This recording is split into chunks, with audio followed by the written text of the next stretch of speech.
Hello and welcome to my channel. Vice Rhino here, Cirrus over there. No, I'm not.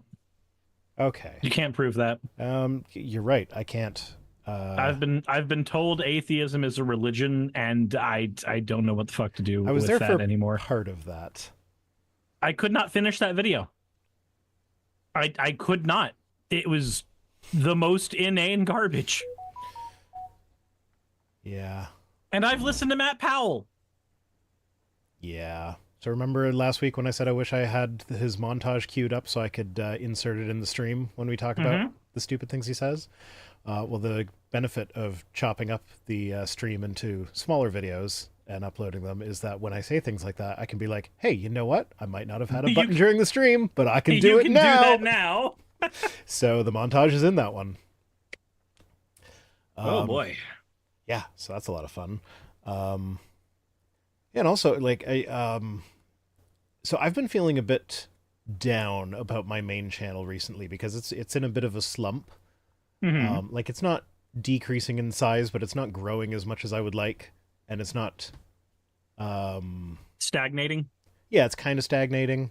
That's where I've been at for a while. I get that. Yeah, but I was a bit heartened this morning when I was looking at my analytics, which I almost never do because that's the kind of thing that I will either get lost in it forever. Only depression lurks there. Well, not always. Sometimes it's good. When I published my video on Logic, it was really good because like that got a lot of views and there was a lot of new subscribers. I actually don't think that I'm necessarily stagnant as much as I feel like. It's just like leveling out from the explosive growth that gave me, and now like all the people that are realizing that that's not the thing that I do all the time. Logic, you mean Armored Skeptic? Yeah, Armored Skeptic. Yeah, no, Logic is the one that's still good, isn't he? I haven't seen his stuff in a long time, but I've never had a bad experience with him. I still get the occasional request to collaborate with him, so I assume that people wouldn't be doing that if he had lost the train, or lost... Is that the expression? I don't know. Jumped the shark, lost the plot. Lost the plot is what I'm... Okay. Lost the plot is what I was looking for. So yeah, but when I checked the watering hole metrics, it turns out that the watering hole makes 20% of the money that my main channel makes, but it only has 6% of the subscribers. So welcome to live streaming. Yeah. It is weird like that sometimes. Like before, I kind of treated this channel as like, this is my alternate channel where if like something happens to my main channel, I have another monetized channel that I can start uploading to and like redirect my people over there. And that's how that's how I've thought about this channel for a while. And it's like whatever money I make from it, that's just a neat little bonus. But I'm like, main channel stagnating a bit. Watering hole's not growing explosively or anything, but like the ratios are such that like it's nothing to shake a stick at. That's kind of where I'm at with my magic channel, where like its growth is higher than my regular channel's growth. My regular channel, outside of people being oddly fascinated with the episodes of Mr. Bertram I've looked at so far, most of the videos kind of... Okay, I was kind of mad at you last night for the Mr. Bertram thing because you started your stream while I was like starting to get ready for bed. Oh. And then when I found out you're covering Mr. Bertram, like, I want to watch this. Because it was the episode that, like, I haven't seen the whole episode, but I've seen, like, the first, like, third of it. And, like, I kind of want to see how the rest of it plays out. You were finding it a lot funnier than I did.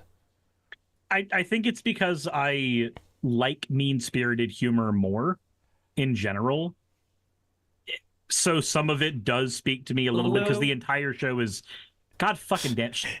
Nana SOF says, I wonder how this channel could make money with a $2 super chat. Never mind. You are as mean-spirited as I am. You get no brownie points today. Fuck off. Yeah, no, I left it as ooh on purpose because, yeah, I love me some. Oh, whoa. But, yeah, no, I just didn't find their jokes weren't clever enough to have been funny, I found. Like, it was a point that you brought up, is that, like, part of humor is the unexpected nature of it. But, like, all the jokes they made you could see coming a mile away, and they weren't the kind of joke that works well when you can see it coming. Yeah, they weren't good in spite of that. The only ones that I think the ones that I mainly laughed at were ones that like spoke more to military, Yes. because I'm from a very very military family where everything on my mom's side is Navy with the exception of a few people in the Marines, and then my dad's side is Air Force, and then even within that side of the family, my grandpa on that side of the family was Navy. So like a lot of the military humor stuff I kind of unironically like, even if it's stupid. Yeah. Well, old Gus in the Twitch chat is reminding me to congratulate you on your pregnancy. Fucking I forgot about what is that. wrong with every one of you? I was so tempted when I was designing thumbnails for last week's stream chop ups. Like one of the images I have of you is like your avatar cuddling your slime avatar. I was gonna be like, "Oh, he had a baby. That's congratulations. God This is his fucking baby." damn it. Um, progress only says, "Oh shit, you said late, so I came 10 late and oops." Yeah, no, I said maybe late. And then I wasn't. So, I'm sorry. I'm sorry for being on time, guys. You'll never do it again. It's okay. We haven't actually started the news articles yet. And I haven't collected the stories that I'm not covering this time. Oh. But yeah, no, we're going to start off. I know I'm a bit late to the mark on this one because the news broke on this on Thursday, so it's been 6 whole days, almost 7 whole days since the news broke, so everybody else has already gotten their stuff in, but who did that? Someone did something. Lich Doctor is gifting 1 tier 1 sub device Rhino's community. Yay, thank you, Lich Doctor, for the sub gift. Anyway, yeah, so everybody else has kind of already got in on this, but I can't not cover it. Trump's guilty. He's guilty. Yay! He's a guilty motherfucker. He Yay! is guilty. Guilty, guilty, guilty, guilty, guilty, guilty. I'm not counting, but I was planning on doing that 34 times. But It's so funny that it's exactly 34 counts. I think we're going to have to develop a rule about that. Funny you should say that. So you've heard about Reddit? Yes, I know what Reddit is. No, but you heard what they're doing with the 34 guilty counts? No. So apparently they've been trolling the MAGA people by saying like there's a rule in New York where if you are found Trump guilty Rule of 34 things. So I actually did a search on the Google search trends. So this is searches for Trump Rule 34, and starting on the 30th, it shoots up. So some people are getting got by that. Now but the truly disturbing thing about this is that if you change the time frame to the past 5 years, in 2020 there were a lot of people searching Trump Rule 34. Well, yeah, because at that point they were jerking off to it. Yeah, it's all Marjorie Taylor Greene and Lauren Boebert. Like Lauren Boebert does not look up things to get off herself. We've learned that she gets off exclusively by giving. No, because he was in her blouse. Fair. Still. Yeah. So that's fun. Anyway, so I pulled a news story about how his whole it sounded like you said you pulled the noose. I pulled the noose. No, I didn't. I pulled a news story. Joe Walsh says, "Man, I showed up at the worst phrase. Was it pulled a noose or something about Lauren Boebert jerking people off?" Anyway, so I pulled a story about how his normal bluster could actually make this worse for him, because like I will start out by saying, like, if we ignore Trump's whole persona basically and pretend like he's a normal defendant, the things that he was charged with would not usually carry prison time. And as much as we all want to see the motherfucker in jail, realistically, like, if we want to say that, no, we do not have a 2-tiered justice system, like, we actually do hold people accountable, like, we treat everybody the same under the law, if we want to hold true to that standard, we can't say send him to jail because I'm mad at him for all these other things that were not specifically these 34 felonies. Yeah, we have to say exactly what 34 things they are and the rules associated with that. Yes. Neromdiput says, funnily enough, Steven Anderson, Rule 34, really does pull up the list of countries that he's banned from last I've checked. I'm not checking that one, especially not while live. Do I look like Nick Fuentes? This guy's actually pretty based. I think I could jerk one to him. Yeah. But so if we want to hold to the ideal that we treat everybody equally under the law, then Trump should not go to jail for this, because it is technically a first offense. Yes, we all know that he has done other shit, but from the legal system's perspective, this is a first offense. So it's a first offense. He's old. Apparently that plays to some sympathy when determining sentencing, which, I don't know, that seems kind of weird. But like, if we want to treat everybody equally under the law, he probably should not get actual jail time for this.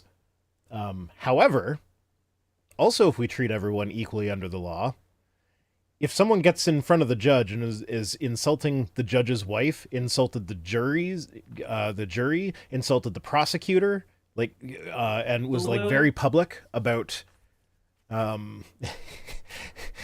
thank you, Progress Only, for cheering 34 bits. Love it. So like, if a normal defendant was behaving the way that Trump behaved and was like sleeping through his trial and just being dismissive of everything and like getting on national TV to complain about how rigged everything is, they'd be the laughing stock of everywhere. Yeah, and they would probably see some jail time. And Katini is saying, is that in the Twitch chat? Sorry, yeah. Oh, it hasn't caught up in my thing that I can. Oh, yeah, it does. So jail time does happen for what he was found guilty for. Yeah, so each count carries a maximum sentence of, I think, of 4 years. But it's one of those, like, this is like the lowest category of felonies that there is. And like, usually for a first offense, it would just be probation. Mm-hmm.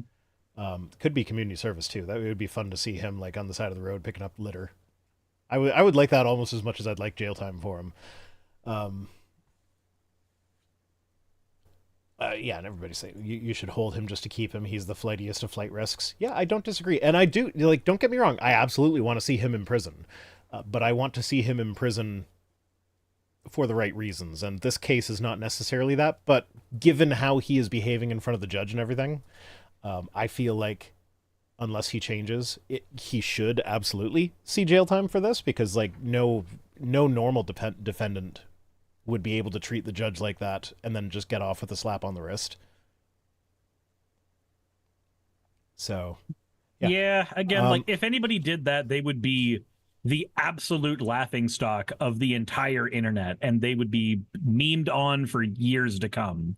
But instead, this is Trump, so I guess he's the most based god emperor of all time or some shit. Yeah.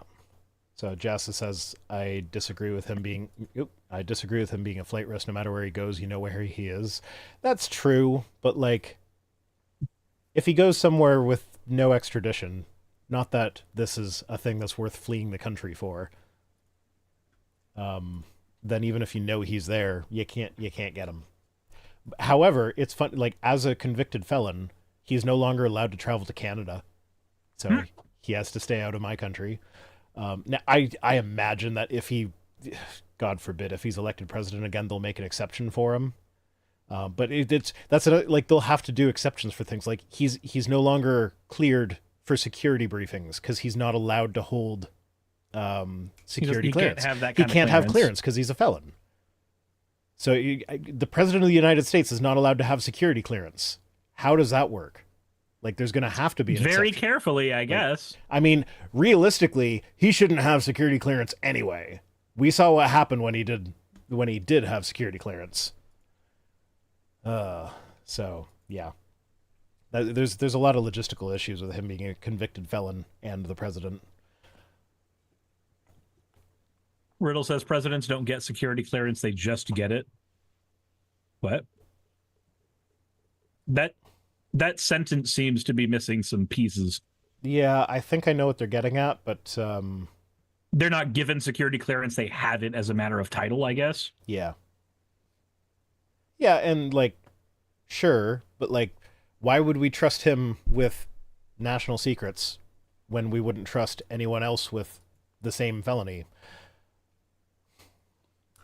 Fennec says I'm here, but also trying to remember how to knit. Good luck with that. Oh, speaking of which, I don't know if I updated my bots to tell people about this, but in Twitch, you can now use !donate or !PO box if you want to send me hats. It'll tell you the P.O. box address. And on YouTube, yeah, sorry, I still forgot to actually add that to the descriptions. But yeah, anyway. So Trump has said a lot of things about his conviction, but what he has not done is what is expected of most people before sentencing is utter any variation of the words that might benefit him most come sentencing time next month. I'm sorry. It starts with sorry. But he doesn't get that, so. So I'm just gonna say, my brain blanked, and all I heard was "come sentencing time." I think if we sentence him to come, that might be worse than jail. You know, when the dust comes out, the doctor said I have the best dust. I was thinking more you are sentenced to be on the receiving end of a bukkake every day for the rest of your life. Oh, he'll probably enjoy that. Remember, he wants a fucking orgy in the White House as a celebration for becoming president. I hadn't heard about that. So what I'm not about to do is I'm not about to Google Donald Trump White House orgy to fact check myself. But I remember hearing that because there was a staffer that whistle blew about it.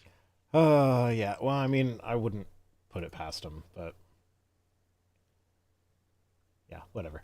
So it's a truism of the criminal justice system that defendants hoping for lenient treatment at their sentencing are expected to take responsibility for their actions and even express remorse.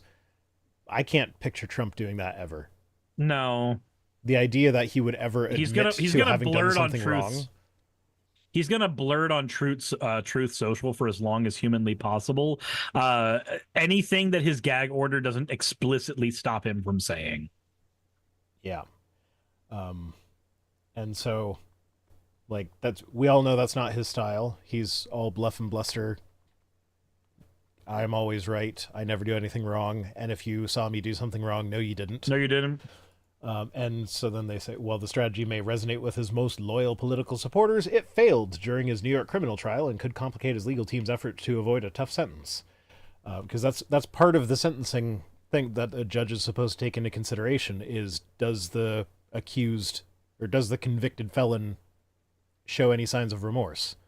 That's why all of his lawyers that have been dragged in front of courts and stripped of their ability to practice law have read a prepared statement expressing remorse and summoned up some tears while doing so.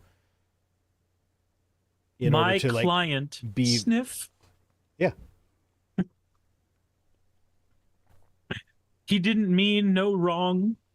Cry. So Jeffrey Cohen, an associate professor at Boston College Law School, says the fact I think that he has no remorse, quite the opposite, he continues to deny his guilt, is going to hurt him at sentencing. It's one of the things that the judge can really point to that everybody is aware of, because if you're not aware that he has no remorse, then you've been living under a rock. What are you doing? That he just denies this and can use that as a strong basis for his sentencing. And then for some reason we have a picture of Southwest jets, and then Trump at the UFC match, and then Biden in a car. No idea why those are there, but they're there. Okay. The 34 felony counts of falsifying business records Trump was found guilty of are charges punishable by up to 4 years in prison. Yeah, so 4 years is the max on that.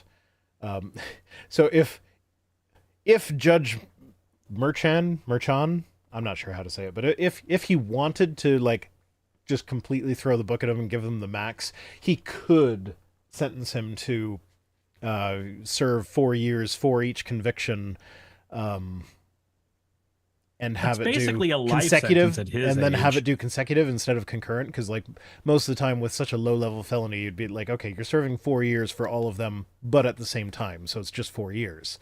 But like 4 times 34, now he ain't surviving that. So Judge Merchan, I don't know. I've heard it said so many different ways.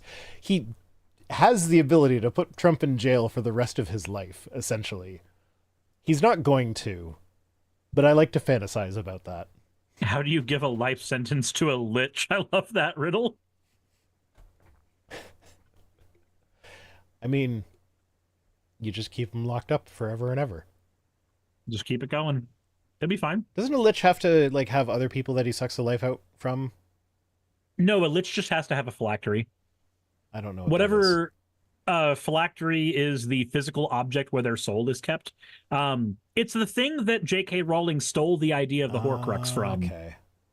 Yeah, Voldemort's just a lich, and the Horcrux is just a phylactery. Like she doesn't have any original ideas. Okay. Well, okay. So you destroy his phylactery. Yeah, you destroy his phylactery, and that makes him mortal. Then he can die of age. Okay. So yeah. So Charles says, "How could Trump be a lich? You need a soul for that." Yeah, and I got Nana SOF on my chat saying, but Trump doesn't have a soul, so our chats are on the same page. Yep, they agree. Without a soul, there is no phylactery. With no phylactery, there is no lich. Yeah. So yeah, it's not clear whether prosecutors intend to seek imprisonment. District Attorney Alvin Bragg dodged a question about that on Thursday, or whether Merchan would sentence him to prison if that was the recommendation. I don't think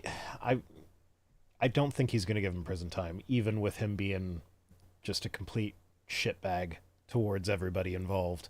No, like just from the optics perspective, it's going to be like, because Trump is going, if he goes behind bars for, okay, to be clear here, from what I've read, the New York case was the one that he was least like out of all of his criminal indictments, barring shenanigans from Eileen Cannon.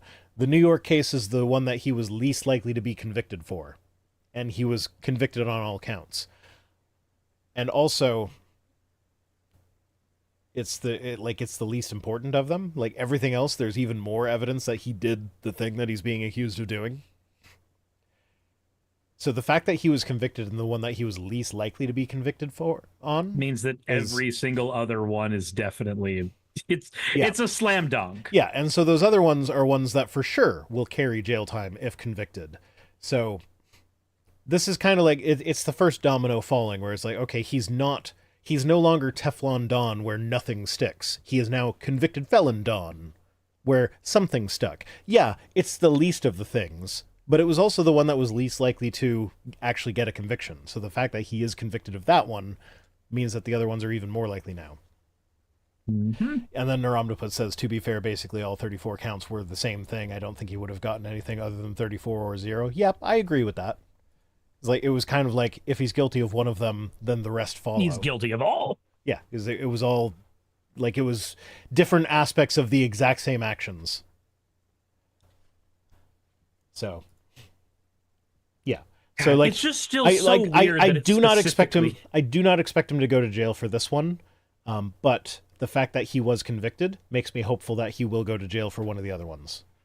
Yeah, I don't think we're gonna see any jail time at all, because so while the convictions may have been done in such a way that we can say, like, yes, are you talking at all, or just specifically to this one? Oh no, I mean at all. I have no hope that Trump is going to ever see a jail cell. We're going to disagree here, Cyrus. Okay, I'll be willing to hear your side. So what reason do you think that he'll actually see a jail cell? Well, because like I said, this is the one that he was least likely to be convicted of, and the other ones carry mandatory jail sentences. So, as far as I'm concerned, even though they might carry mandatory jail sentences, I have zero faith in the justice system to actually carry that part out. I expect exceptions to be made to that rule, stupid as that is. Yeah, so I understand where the pessimism comes from, and I get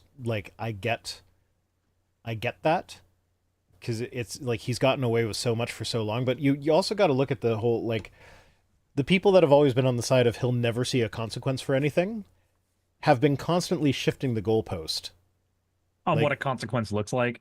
Yeah, because like at first it was like, oh no, he'll never lose re-election, and then he lost re-election, and then oh he'll no, actually no, before that he'll never be impeached, then he was impeached, and he'll never lose re-election, then he lost re-election, then he'll never be charged with anything, then he was charged with what it was, 91 indictments, and then it was like, okay, yeah, he's been charged, but he'll never be convicted. And then he was convicted. And he'll never be found liable in the civil suits. And he was found liable in the civil suits. He has a 100, like, since he left the presidency, he's had a 100% loss record in the courts. So I agree with that. But the people who were generally moving those goalposts in the first place, though, usually were the pro-Trumpers to begin with. No, I've seen a lot of people on the left that were always anti-Trump, that are just like completely disillusioned with the justice system and the whole government system. And I see where they're coming from. Like, I'm not blaming them being like, oh no, you shouldn't be like, you should be hopeful that like he's going to see consequences as if he was an ordinary guy. Like, no, like even if he goes to jail, it's going to be like a super duper light sentence. I have no, like, but like I'd be happy if he just spent a month in jail, just to show that it could happen. And Progress only saying 100% of cases with him that have got completed. That's like 5% of the cases that have actually happened. No, because remember, all the election interference cases were in there. There was the civil suit cases. Like, there's only like, I think 3 trials left. I mean, I say 3 trials as if that's an insignificant thing for a former president. But, yeah, that's like one trial is a significant thing. Yeah, like he's already, like, most of his cases that we can see pending like have already happened. So yeah, no, there's only 3 criminal ones left, but all the other ones that were not like when he took something to the court or when people took him to court for something, like he's been losing. I don't know. I feel like he is going to go to jail at some point. That being said, it's not a hill that I'm willing to die on. Like, if I end up being wrong, it'll be like, yeah, no, that sucks. But right now I have hope. So let me keep my hope, Cirrus. I'm not going to take Don't crush my dreams. I'm not going to take your hope away. I'm just going to say that I don't share it. I'm saying that you get to have more hope because you don't have to share it with me. That means you should be able to be more hopeful, right? Hope's a zero-sum game, right? Sure. I was actually my brain immediately went to like, well, Hope is a typically female name, so I could make a threesome joke here, but I couldn't think of any. So I was gonna go with a Hunger Games quote, but that works too. Is there a Hope in the Hunger Games? No, there's a quote from President Snow saying, hope is the best of things, it is the most wonderful of things, but it is also the most dangerous of things. That whole quote. Yeah. Lubelar says, sorry I'm late, what did I miss? You miss me and Cirrus having our first, like, real disagreement on air. I'm sure we've disagreed about stuff before. Yeah, I think we just kind of forget about it afterwards, though. Probably. Yeah, so he'll have the option to address the judge at his sentencing. Though he's not required to do so, and some legal experts have said it would be inadvisable for him to speak. He absolutely should not, from his own perspective. But I hope that he does. I really hope that he does, because there's no way he's going to be able to address the judge and actually like be apologetic in the way that would be required for him to get a lighter sentence. Like, he would address the judge and be like, "This whole thing was rigged, and you were against me this whole time." And it would just be stupid and hilarious, and I would love to see it. Because he thinks every single time he speaks is a crossing the Rubicon moment. Yeah. He's just sitting there like, look, if I posture and I put my knee just so when I look like Napoleon and have the complex to boot, then I'll be seen as powerful and wonderful and everyone will love me. So Stratahawk says he has the right to remain silent, but not the ability to. Slight disagree. When the cameras are rolling and he's on news stations, he does not have the ability to remain silent. However, he knows that testifying in his own cases is never going to work out well for him. So he does have the ability to not testify. Now, he pretends like he wants to testify, but like that is the one thing that he's actually been smart about. Because like there's no good like, and this isn't even specific to Trump. If you are the defendant in a criminal trial, you should never testify in your own defense. Nope. Like, well, okay, there are very, very, very rare exceptions to that, but for the most part, it is best for you to not testify, because as soon as you agree to testify, now there gets to be a cross-examination where the prosecutors get to ask you questions, and part of being a witness is they get to impeach your character as a witness, so they'll find places where they can trip you up that isn't necessarily the most relevant to the case, but it impeaches your character as a witness. And like, if you're willing to lie there, then maybe you were going to lie over there. So like, generally speaking, in a criminal trial, you never testify in your own defense. So like, that's the one thing that he has actually been good at in this whole thing. So I expect that he is not going to address the judge because, again, that's where he has actually shown that he has some understanding of why it would be bad for him to open his mouth. I understand that perspective, and I don't know how long he's going to be able to maintain that, though, because I'm just betting he's sitting there squirming in his seat when he's under gag order, just like, it's been 34 seconds before I've said some shit about how wonderful I am and how many people love me. Hello? The morbid place. Just kidding. Thank you for your 20 bits. Nobody loves you. Just kidding. You owe me 14 more. We're only doing things in 34s for this story. God damn it. Well, you did 34 seconds. And then I don't know what that emoji's from, but it looks like a dancing lady, so I like that. I don't know's on first. What? No, you didn't third correct no, me. I don't know's on third. Yes, exactly. Fuck you, Cirrus. Yeah. Thank you for the additional 14 bits to Morbid Place. There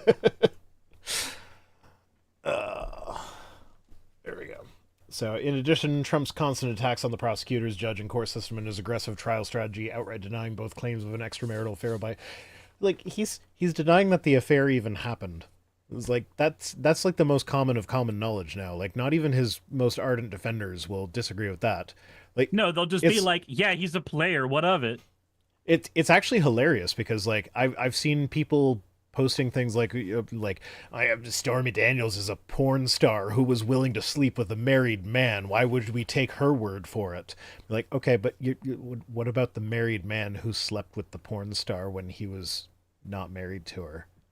Like, how is that bad for her character but not for his? Do you not see the double standard? Like, if anything, it's worse for his because he's the one that actually made the vow. Like, Stormy Daniels didn't make a vow to Donald Trump to never sleep with him as long as he had a wife.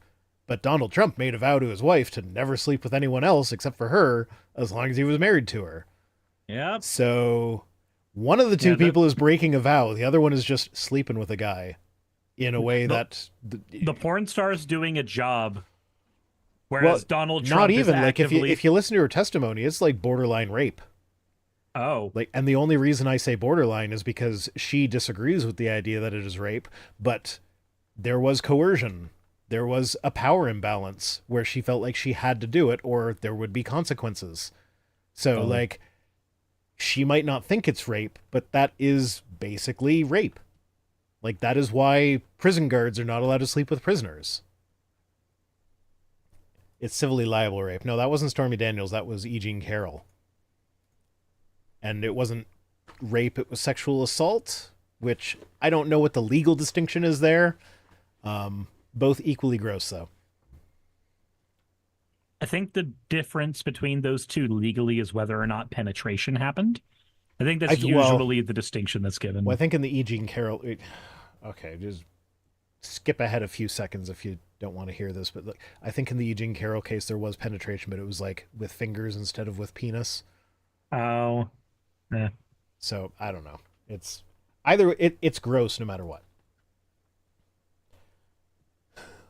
Anyway, so Merchant could conclude, for instance, that there's a strong societal. So yeah, arguments that Merchant could use for not putting him in prison, even if that is what the prosecutors seek.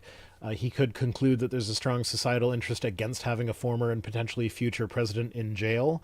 I say that's bullshit. Yeah, I think if we have so the societal interest The societal should not interest be whether is or not in, a person is in jail. It should be it's in executing fairness. the law. Like, they're not executing the law. I don't know. My words are failing me today. It's in seeing justice through, I guess, is Enforcing the law. Ensuring that justice is distributed equally or equitably. So, yeah. So sometimes as a judge and a prosecutor, you have to look at the proverbial scoreboard and say, that's enough. And that scoreboard here is a permanent brand that you see on the side of cattle, a big fat F for felony. I don't think that is enough for Trump. Just being branded a felon. No, he needs more than that. There needs to be actual consequences. I want him to be in jail. I just don't. And then I hate this next comparison that he says. He says, it's far worse than any scarlet letter could ever be. Sirs, do you remember the Scarlet Letter? Do you know what the Scarlet Letter is? Offhand, no, actually. So the Scarlet Letter in the book, basically, it's a woman who is basically she's an adulteress. She is branded as an adulteress by the community, and women who are branded adulteresses have to wear a scarlet A on their clothing, and so she basically took that and owned that and turned that into a persona sort of thing. I think I might be getting it mixed up with that movie that was, I forgot what the movie was called, but it involved a high school teenager that took ownership of the Scarlet A, whatever. But my point is, the Scarlet Letter was a whole thing about women being, permanently branded. EVA? And stigmatized for having extramarital sex, with there being no consequences for the men. Mm-hmm. And so comparing that to Trump and what he did is no, this is not even comparable. He has escaped so many consequences throughout his life. There's so many crimes that we know about that just there isn't enough hard evidence to actually prosecute. That it's just come on. So no, he needs more than just an F. Yeah, because if he's just branded a felon and then he wears it and gets to go and say, look, the socialist communist establishment deep state government branded me evil, that's your evidence that I'm one of the good guys. That's what he's going to do with that. Yeah. The brand is not enough. Although I do still like the idea that no matter what happens from now on, he will always be a convicted felon. Now, of course, he's going to appeal it, and if it makes its way up to the Supreme Court, I'm sure they will just go with whatever the fuck argument he makes, because he is their master. Although, Amy Coney Barrett has been less, she's still a piece of shit, but she's been less of a piece of shit than I expected. And I almost feel like she's trying to demonstrate that she actually deserves a place on the court, because so many outlets were reporting about how unqualified she was. She's sitting here going okay, if I don't appeal to some of the liberals. So I feel like there are some of her her arguments that she's made and her dissents that she's made in some things have been with the goal of showing that she can be reasonable despite the public perception. Now, that being said, she still votes with the conservatives on the things that matter. So don't take this as me giving her credit for being the good conservative justice, because she absolutely is not. But yeah, she actually seems to be trying to prove that she earned her spot, which is kind of weird. But yeah, it's Alito and Thomas something. are just Alito and Thomas are just like the worst. Well, Alito understands that no matter what he does, his entire job is paid for part and parcel by a bunch of oil tycoons. Oh, Like, he did you see how hard he threw his wife under the bus in his response to like the letter that the Democrats sent asking him to recuse himself from certain cases? no, I did not. Yeah, he threw her under the bus so hard. It was just basically like, yeah, no, bitches, am I right? Can't control them.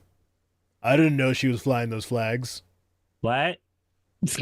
But how could you not have? It's your fucking house. Well, I mean, one of them was a vacation home, and I guess she goes there more than him or something. So the fact that it was up there for like a couple months, he didn't Never notice. occurred to him. I don't know. It was weird. Alito sucks. So yeah, that's the Trump guilty story. May he see much jail time. Probably not, but you can hope. I can hope. I will pray for it. Lord knows I'm not a religious man, but I will pray for this. Lord, I may have blasphemed your name 1 billion times, but at this stage in my life, if you don't fucking put him in jail, I'm gonna do it one more. We have a tweet about that, I think. Yeah, we have a Ray Comfort tweet about Twitter people blasphemy. don't exist. Yes, they do. You have a whole show. Admittedly, it started as my show. It's our show now. The fact that you're my regular guest, this is our show. Maurice says, don't forget the Koch brothers, sirs. No, Maurice, I can forget the Koch brothers because that's not plural anymore. Did one of them die? Yep. Nice. I mean, my condolences to their family. Oh, no, it's so I am horrible. sincerely sad that one of them is gone. Okay. Is it our show, comrades? The people's show. Oh, okay.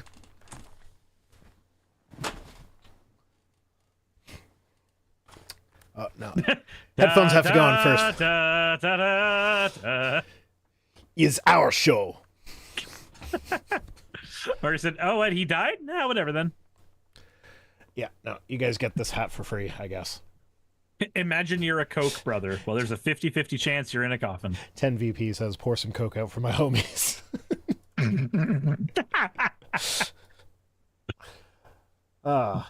Okay. Ready to get mad again? No? Well, this is one of those news stories where we're not actually going to read the news story because it's too infuriating. But okay. It's something we should talk about. Nikki Haley writes, finish them on Israeli artillery shell. What? But what? Nikki Haley wrote, finish them on an Israeli artillery shell. Okay. Yeah. So, remember how we're talking about how Israel is all like genocidal and shit? And how we're all like genocide is bad? Yeah, she's just like, no. She's just like, genocide nah, good, finish actually. Them. I'm okay with bombing children. With this, like, the bomb that she wrote finish them on is probably going to kill children. Yeah, statistically, because Israel's fucking attacked Rafah. They're just like, hey, look at this camp of places that you need to go to stay alive. It's not safe anymore. We're bombing it. Yeah, no. So, yeah, this is where I don't want to read the article because the article is depressing. But, like, just keep in mind. Unfortunately, we're already here. No, keep in mind, Nikki Haley is the former UN ambassador. She was the former ambassador to the United Nations from the United States. She is basically the watered down version of Trump. She was also the governor of South Carolina. Yeah, but my point is, like, she's watered down Trump. So keep in mind, watered down Trump is actively writing finish them on bombs used to kill children. So, like, what is actual Trump going to do? So, like, this is one of those things where, like, people saying Joe Biden is genocide Joe, so a vote for Joe Biden is a vote for genocide. It's like, okay, but a vote not for Joe Biden effectively works in Trump's favor. It might not be a vote for Trump, but it works in Trump's favor. And this is like watered down Trump is actively over there signing bombs.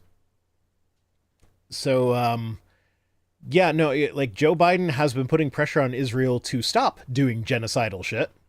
Sure, he hasn't gone anywhere near far enough. But you think the guy that moved the embassy from Tel Aviv to Jerusalem is going to be better? Absolutely not. And like, yeah, like the people that are saying, "Oh, I'm not going to vote for anyone because I can't vote for genocide." It's effectively voting for genocide, though. Like, someone is going to be in charge of the United States, and that someone is going to be either Joe Biden or Donald Trump. One of them is way more genocidal than the other. One of them smoke bombed our own people so that he could do a fucking photo shoot at a church holding a Bible upside down. Yeah. One of these people is more responsible than the other. Yeah. So, like, if you are actually anti-genocide, maybe vote for the guy who is actually trying to put pressure on Israel to be less genocidal. Like, yeah, like I said, he's not going anywhere near far enough. He needs to do better. Absolutely. 100%. I agree with you on that. And there are people who are going to say, well, he's only doing that because of pressure from lefties. Yes. And at that point you go, yeah, okay, you're right. You know who's not going to have any pressure from lefties at all? Trump. And do you know, okay, so like people are saying, oh, if I don't vote, that's sending a message that I'm not willing to support him. No, like, okay, you know what? You know who politicians try to appease? People who go out to vote. You know who politicians don't give a fuck about appeasing? People who don't vote. So if you don't vote, what you're sending the message to them is that they don't need to worry about what you want because you're not going to vote.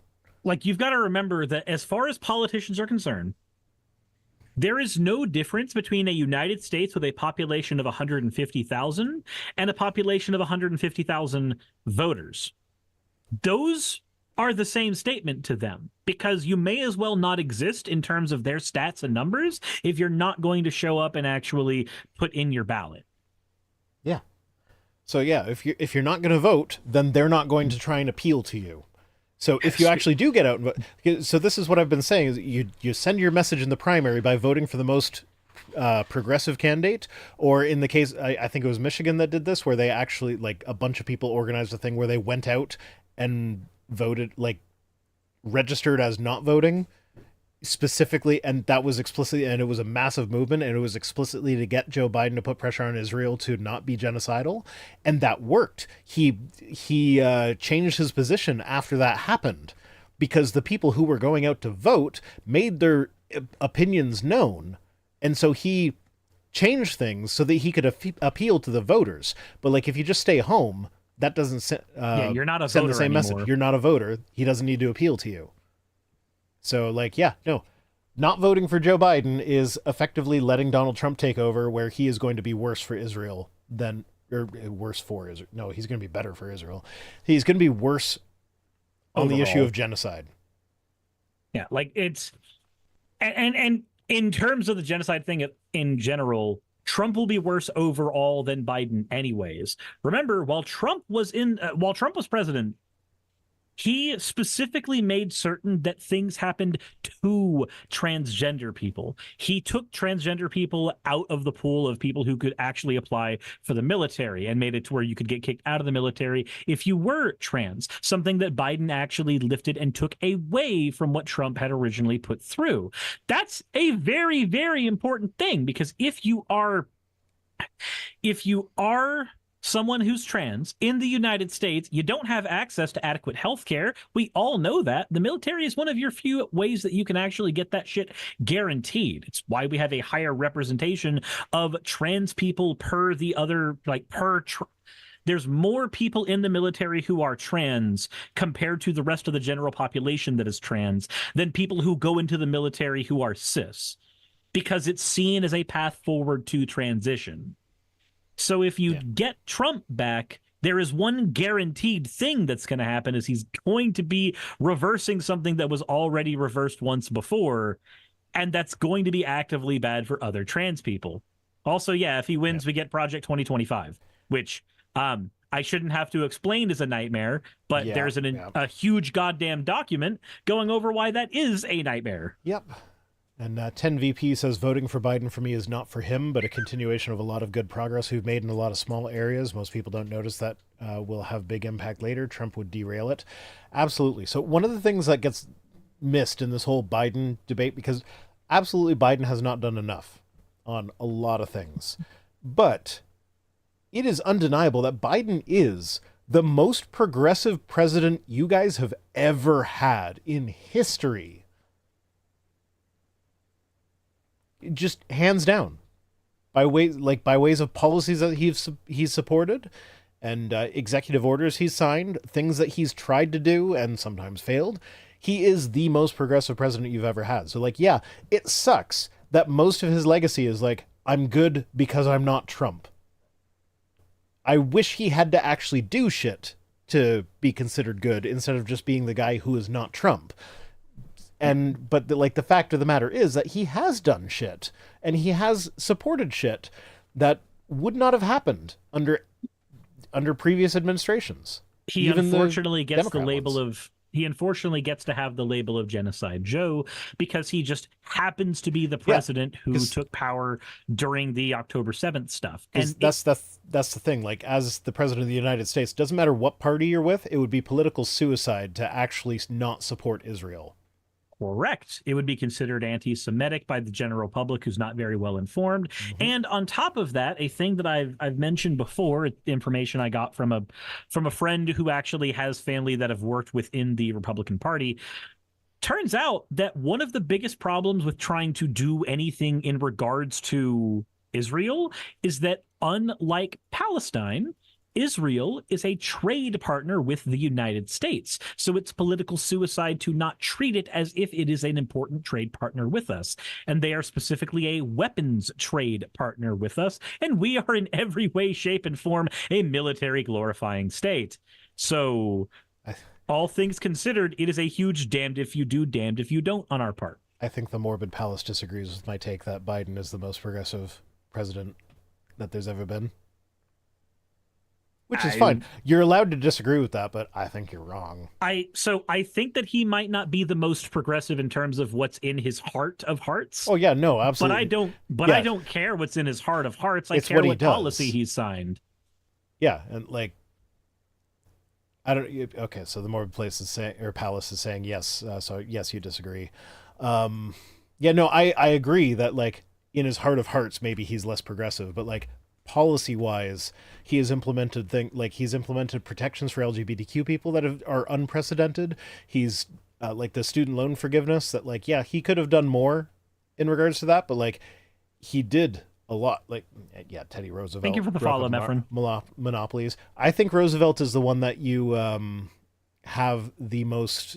Like, that would be the best argument for someone that might have been more progressive. It's hard to compare like different eras, because like Roosevelt would probably not have been as pro LGBTQ as Biden is. Like, I would say that's a hard thing. That's a hard thing to measure just based on like where general public. Yeah, fine. Roosevelt's general public opinion was at the time. So like it's yeah.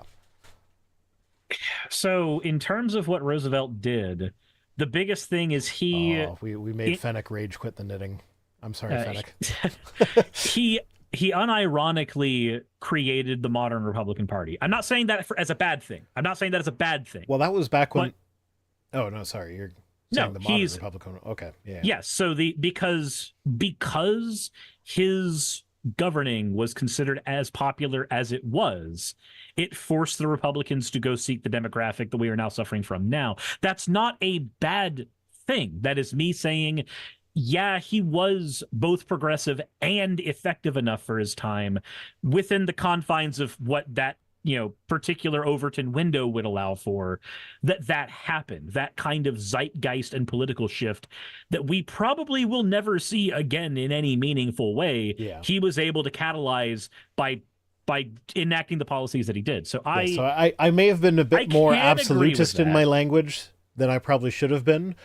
But I think functionally speaking, Biden has been the most progressive. Like, whether or not he actually believes that himself or whether he's doing it for political points, doesn't matter. It doesn't matter. Yeah. Like, I don't think he actually, because like you look at how the Obama administration worked out, they were way more conservative than they like. Yeah, Obama was like, he's remembered fondly, generally speaking. As time goes on, we're remembering more of the drone strikes and less of the progressiveness, because Obama was a bit of a war hawk. And Biden was right there through the whole thing, not holding him back, and not to say that he necessarily could have, but like, he wasn't exactly vocal about being progressive to it. Yeah, he wasn't exactly vocal about being all progressive back then. So like, I think, and you look at like his history in the Senate and or in Congress or whatever. No, I don't think Biden is actually as progressive as he is behaving right now, but that doesn't matter because he is behaving that way right now. Jassa says, isn't Reagan the big face of the modern day Republican Party? Yes, but so you are correct that Reagan is the modern face of the Republican Party, but the shift that caused the Republican Party as we know it to exist was the Southern strategy, and the Southern strategy happened in large part due to a response to what FDR was doing, to his policies. The Southern strategy basically had to happen because if it did not happen, there was going to be no opposition to the now culturally shifted Democrats. The Republicans would not have a platform to stand on anymore. Oh yeah, I forgot to mention, this story was sent to me by Katini, who I saw in the chat earlier, but I'm not sure if they're still around. Hopefully they are, because their story made it in. Anyway, let's move on to something less rage-inducing. No, more rage. All the rage, all the time. Well, I mean, this is kind of rage-inducing. So, amid election year push on reproductive rights, Senate to hold test vote on access to contraception. So you remember how all the Republicans are like, nah, we'd never outlaw contraception. No, never. And it's like, yeah, but you're also not voting to protect our access to it. And I say our access, but realistically, they're only going to regulate the ones that are most relevant to women. I don't need you giving my audience more arguments in favor of Cirrus Empreg. I mean... Nope, you mean nothing. You stop now. Can't wait to meet the little one. I'm happy for you, Insaki. Want to die. So, in an election year effort to put Republicans on record on reproductive rights issues, Senate Democrats are holding a vote on Wednesday to move forward with legislation, yep, designed to protect women's access to contraception. And yeah, it's a test vote because the Senate basically at this point is like, yeah, no, we're not getting any bipartisan shit done before the election because the Republicans are a bunch of shitbags. And so Chuck Schumer and the Democrats are instead putting stuff up for votes that is going to showcase how shitty the Republicans are. Now the question is, will that matter? So, yeah, they're also looking to do the same thing with IVF. Oh, Katini is here. It's a canon event, sir. God damn it. Katini is here. Well, yeah, as soon as somebody draws fan art of it, it's canon. Yep. Because that's how it works. Who's the daddy, though? Is it Saki or me? I mean, you're the only male here, so I guess it's you. I mean, you don't have a uterus, but you're going to be pregnant anyway, so does it matter who's the male? Welcome to 2024, everybody. Science has come too far. Yeah. Sir suddenly becomes gender critical because he doesn't want to be pregnant.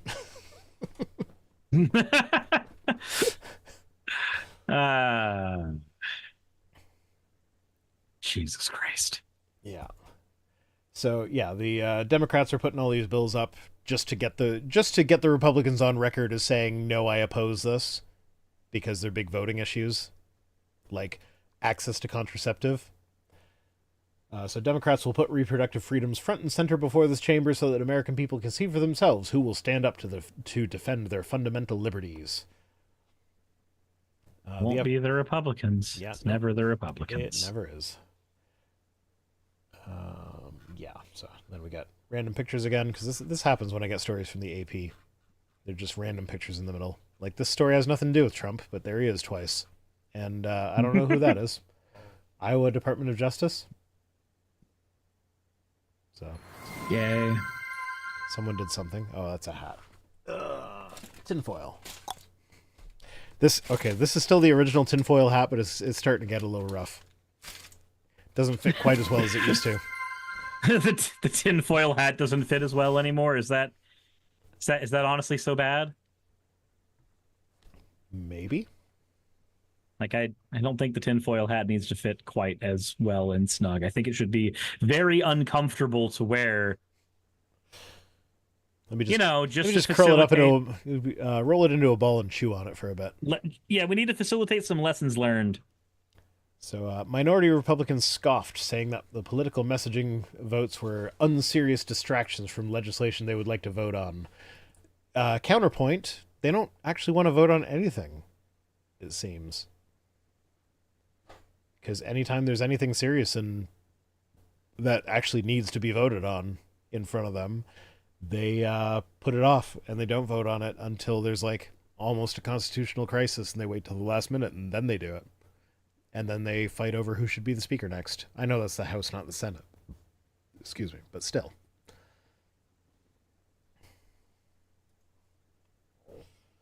The Senate doesn't have the same clowns in it that the House does. But they're not much better. So, while most Republicans would oppose any restrictions on contraception, they're unlikely to back the Democrats' political push. Which is weird, because, like, if you don't oppose restrictions on contraception, why not just codify that? Just vote to say, okay, we agree that everybody has the right to access this sort of thing. If that's actually your stance, why not just do it? That would require work. That would require the Republicans doing a job of any kind. Here's the thing that I don't understand. We got Maine Senator Susan Collins, who wasn't she a former Democrat? Was she one of the ones that switched recently? I think so. Yeah, so she's one of the few Republican senators who supports abortion rights, said on Monday that she is likely to vote to move forward on the legislation, but that she would want the bill to be amended to include more religious liberty protections. What religious liberty protections? If I decide that, okay, not me, because I don't have a uterus, so that doesn't really... If my partner decides that she wants to be on the pill, how, like, that's her choice. Yeah, like, where does religious liberty even come into play here? The liberty to prevent women from having control over their bodies. Are they talking about, like, pharmacists dispensing these pills? Saying, like, oh, it's against your religion to dispense this medication that's been prescribed by a doctor? Because, like, that shouldn't be a thing. If you are a pharmacist and you are unwilling to dispense certain medications when prescribed by a doctor, then maybe this is a hot take, but you shouldn't be a pharmacist. Yeah, like, I'm not going to give you plan B. Because are we talking about healthcare plans covering this sort of shit? Because, again, if healthcare plans should just cover a prescription, like, I don't know how it works in the States. Like, in Canada, if you have a prescription coverage in your healthcare plan, any prescription your doctor writes is just covered by that plan. And the standard is 80%. 80% of the cost is covered, and so you have to pay, like, maybe $10 for your prescriptions. So here, an insurance company can actually just straight up deny coverage for things by going, well, that looks like not essential care. Yeah, we know your doctor said it's essential, but... That sounds like bullshit. Welcome to America. So I feel like, forget the friggin' contraceptive issue. It should just be, if a doctor prescribes something for a patient, then it's covered. Yeah, I wish that was the case. Is that really such a hot take? That if a doctor thinks it's necessary, then you do it? And you cover it? So it shouldn't be a hot take, and I agree with you that it shouldn't be a hot take. I also live here, and this place is made of bullshit. Because, like, Canada could be better. There are countries out there with better healthcare systems than Canada, but, like, I can tell you, like, from the things that have happened in my household in the last month, I would be fucking bankrupt right now if I had to deal with the American bullshit system. Mm-hmm. Like, 100%. It's like, yeah, it's... A lot of trans people in the United States would be able to properly transition if they actually, had their shit covered. But we have to have this lovely back and forth battle all the time, which is one of the reasons why it's good that like places like Plume and shit exist where they'll just go, look, we can't do the insurance thing, but we can just tell you that this is a thing that you need, and then you can go get it from the Amazon pharmacy, which is still expensive as shit. Like, progesterone isn't the most expensive thing in the world, but estradiol is. Yeah. Hmm. So here's the thing that really bothers me about this. So, like, I don't know if we really need to go. No, I want to talk about Glenn Youngkin. So in Virginia, Glenn Youngkin vetoed bills from Democratic-controlled legislature that would have protected the right to contraception earlier this year. He said that of course. He said that he supports the right to birth control, but that we cannot trample on the religious freedoms of Virginians. It doesn't violate anyone's religious freedoms to let people have access to birth control. If your religious freedoms require restricting other people's access to things, then your religion sucks. It's illegitimate. That's not your religious freedom. Your religious freedom, like the whole, like, oh, my freedom to swing my fist ends at somebody else's nose. What happened to that? Your religious freedom ends at other people being affected by your religion. People that people that don't share your religion should not have to adhere to your religion. Otherwise, it violates their religious freedom. Sakura says, your religious freedom ends at my face. Exactly. Yeah, it should. But so the main thing I really want to talk about here is just, like, yes, this is an important issue, but, like, what the fuck is up with the filibuster? Why is that a thing? Oh, I can tell you exactly why it's a thing, actually. I know why it's a thing, but why is it a thing? Because historically the Senate was the aristocracy and the House of Representatives was it was considered the lower house. So the lower house didn't have the ability to do a filibuster because they needed to go the fuck back to work afterwards. But the aristocracy basically had nothing better to do, so they were allowed to do the filibuster to waste time. So I actually haven't seen it from that. I haven't seen it from that perspective before. But that's basically why the fuck it's a thing. So, for those of you who aren't familiar, the filibuster is basically, historically, what it was if you opposed a bill in the Senate, you were in the Senate, what you could, like, there was an unlimited time allotted for debate for bills. So if you opposed a bill, you could just get up and debate the bill for as long as it took for other people to get tired of it and be like, I just want to go home. Fine, we'll just put the bill on the table. We'll just table that. So you could get typically it has been used to oppose civil rights advances. So, like, the record for longest speech given in American political history, was when a senator opposed an anti-segregation bill and he filibustered for 24 hours. So what used to happen was you had to actually get up and you had to talk for the entire time. You had to just keep talking until everybody else got tired and went home. And that's how you defeated something with a filibuster. But then, in the 70s, people were like, you know what? Talking is hard work. So why don't we just be like, hey, yeah, I would do the filibuster thing, but we all know that takes a lot of time and energy, so, let's just pretend that I did the filibuster thing and count that as valid and say that y'all went home without voting on it. And so all you had to do is stand up and say, I object, and they would count that as a filibuster. And so the rule that they had to bypass that was like, if you have 60 votes, then you can say, okay, well, we agree to end the debate period, so filibustering doesn't work anymore. But if you have anywhere between 51 and 60, that's not enough to bypass the filibuster. So anybody they just have to say, yeah, I object. That's it. And they are now considered to have spoken for long enough to get everybody tired to go home. Like, I don't even necessarily say you need to get rid of the filibuster, but if you're going to keep the filibuster, at least get rid of get rid of the thing where you don't have to get up and actually talk for it. Like, bring back the talking filibuster and see if they're still willing to do it. Like, if you if you actually want to oppose it, fucking put in the work to oppose it. Can I be a senator so that I can do a filibuster where I talk about the history of Sonic the Hedgehog, beginning from Sonic 1 into all of the Sega Game Gear games, moving into the history that I'm going to stick most of my time on talking about Sonic Adventure 2?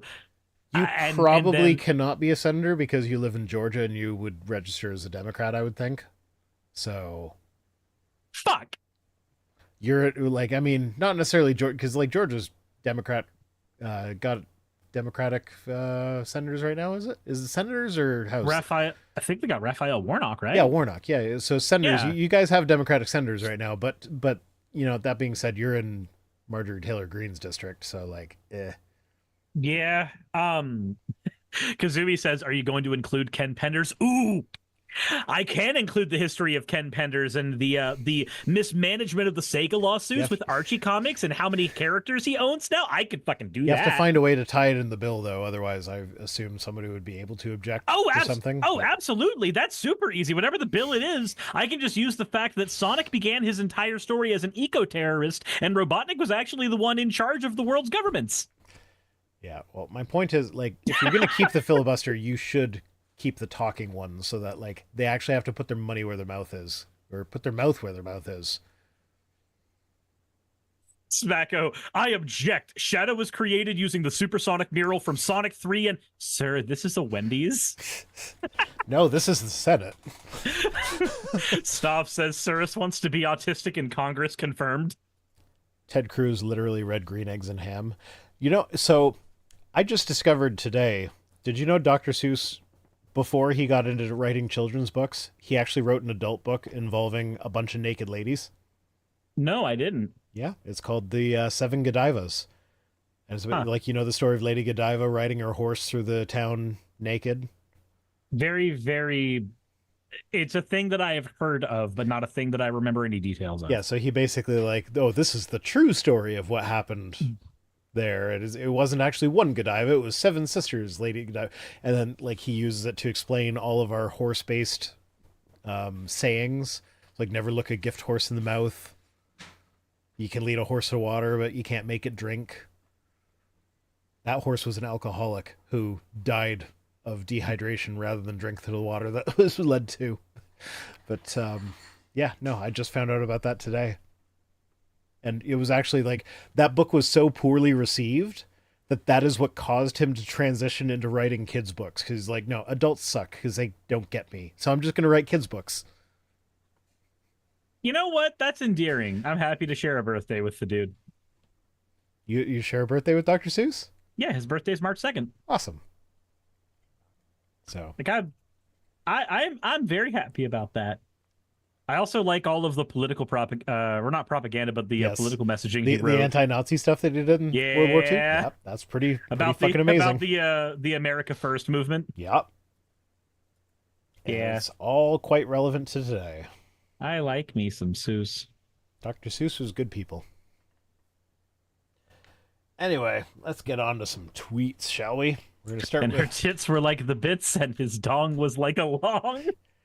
So, all of the seven Godiva sisters are engaged to be married to people of the Peeping family. So there's Peeping Tom, there's Peeping Sylvester, there's Peeping John. I don't know. I forget all their names. He has names for them, and like one of them is. Is that where the term Peeping Tom not from Dr. Seuss, but like that's part of the Lady Godiva story that was like the lady on the horse thing. Is that there's Peeping Tom is in the background.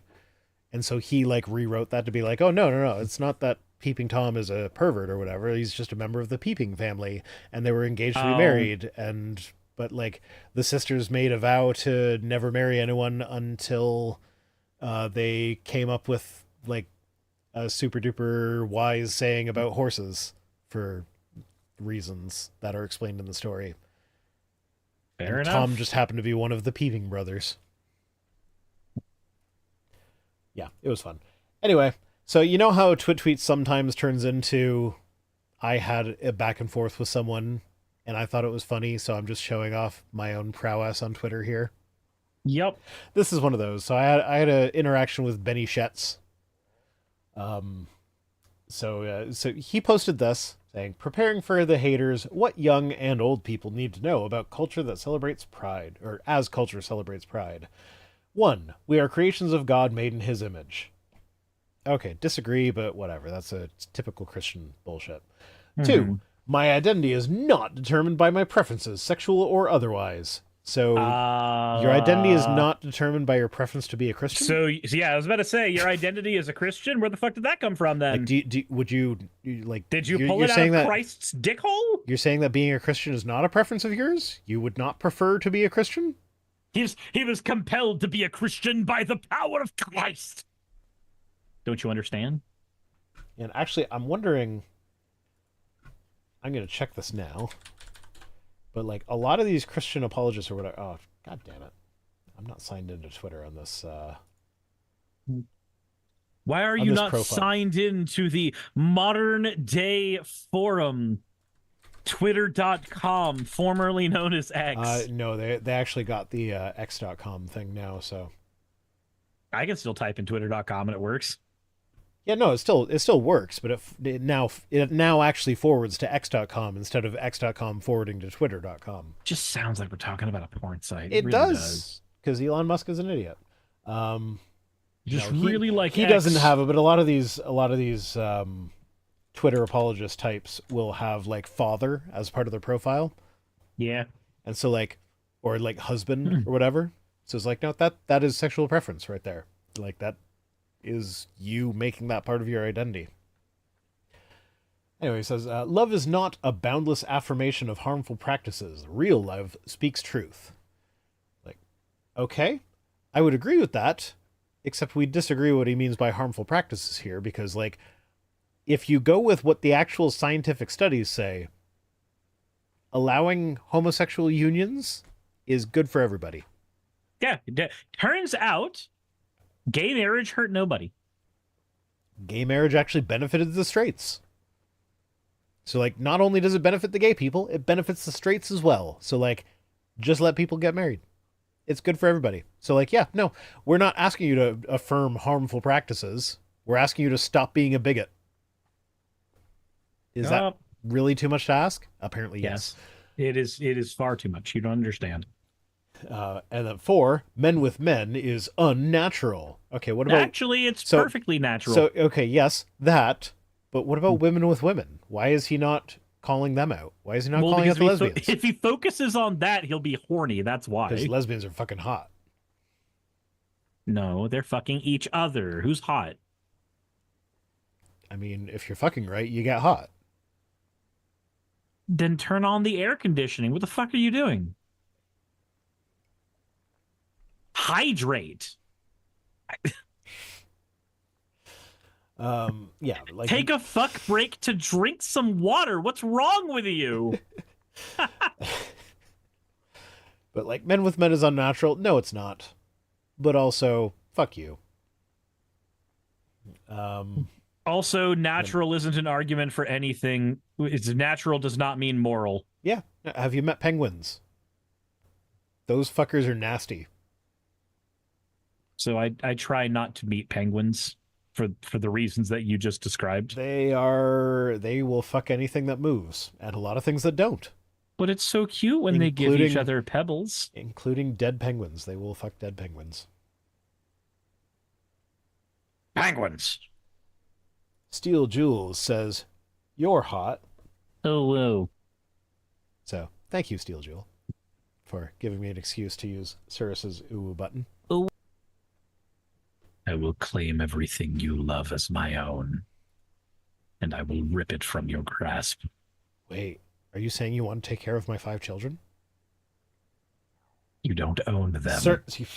Cirrus, you guys heard it here. Cirrus agreed to take care of my 5 children. There we go. That's not what I'm shipping them down to Georgia. You have to feed them now. The devil's not coming down to Georgia, and I'm not looking for a mouth to feed. No, you're looking for 5.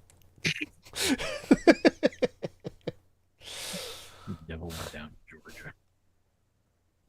Prostate tickles. So 5. Forgiveness is readily available through Jesus. Okay, whatever. That's typical Christian shtick. Whatever. It's Christianese. 6. The demand we need to affirm LGBTQ is a fruitless attempt to assuage guilt and shame. Guilt about what? Guilt about what? Huh? Like, no. Like, this... Huh? Hey, we got a Shannon in the chat. Yay. I have one Hello, total Shannon. children. I have one total children. That's sufficient. Are you saying that you don't want to take Rhino's 5 children? He just tried to pawn them off on me? You said you were going to take everything that I love, and I love my children dearly. I said everything that you own. And until they're 18, I own them.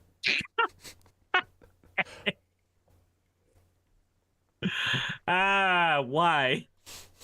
Why is life? I don't understand. Yeah.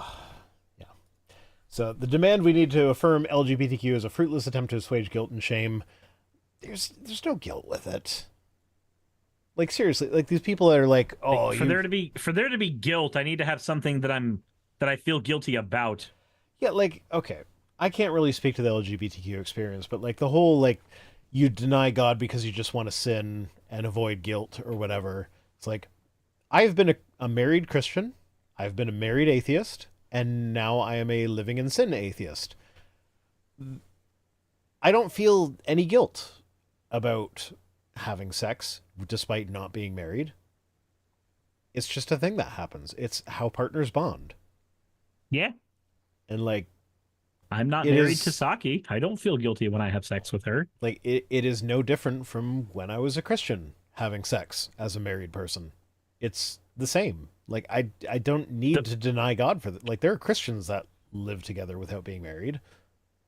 Yeah. But then we get to the rainbow is God's. No, the rainbow is a phenomenon from the light spectrum. It's the visible light spectrum, buddy. Like that's all it is. Nobody owns that.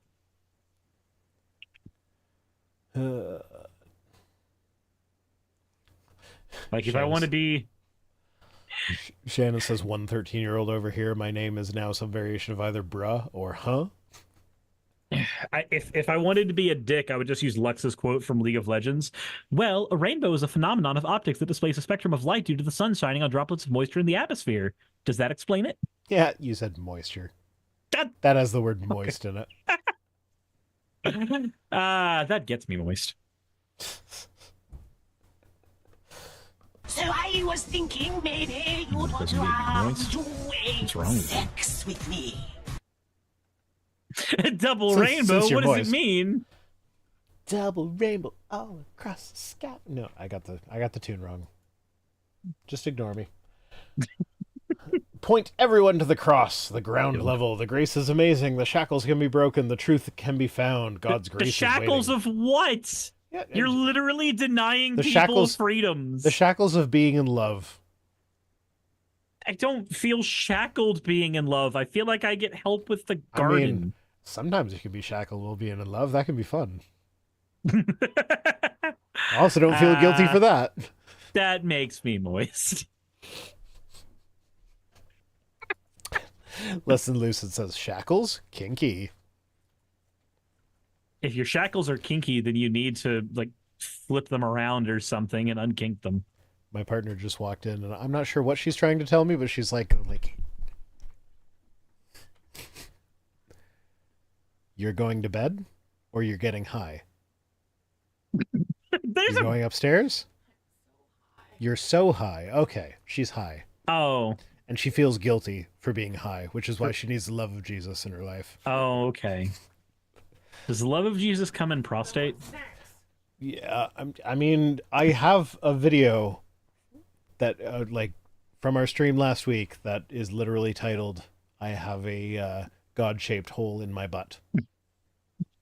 So I want Jesus to fill it. There's a God-shaped hole in my rectum. My butthole is God-shaped. He must come inside me. So. My ass is vast and God's love's girth is amazing. Right. Okay. So that was what Benny Shetz tweeted to begin with. I retweeted it. I forget exactly what I said, but then he responded to my retweet saying Silence is affirmation. Read the post. I am being patient and kind in my teaching of what the Bible says. No, the fuck you're not. You're being a bigot. Shut up. And he says, I should not be called a bigot for helping people to understand the way God created the world. Can you share some of those snacks with me? I should not be called a bigot for helping people understand the way God created the world. Your views are extremely narrow-minded. You crave affirmation. This is why you have to bully everyone who disagrees with me. He called me narrow-minded for not agreeing with him that being straight is the only right way to be. You're so narrow-minded. How dare you not agree with specifically my interpretation of the world? I thought I was going to remember this, but apparently I'm not, so I'm going to have to... Oh, that's Twitch. I don't need to go... I don't need Twitch. I need Twitter. I don't mean to be anal about this, but... Be anal. It's funny because penises and butts.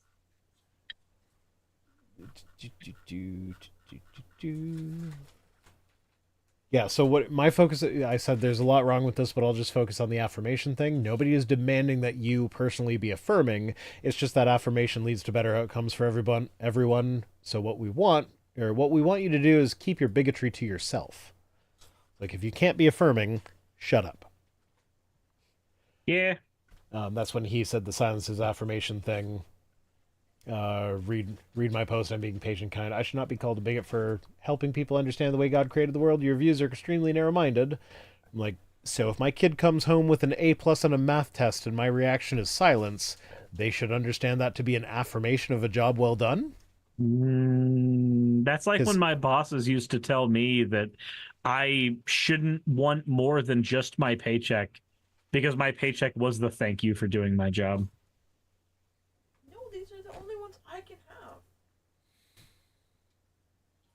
Nani? I probably shouldn't be snacking on the stream anyway. But yeah. Fine, I'll snack enough for the both of us. Sure, why not?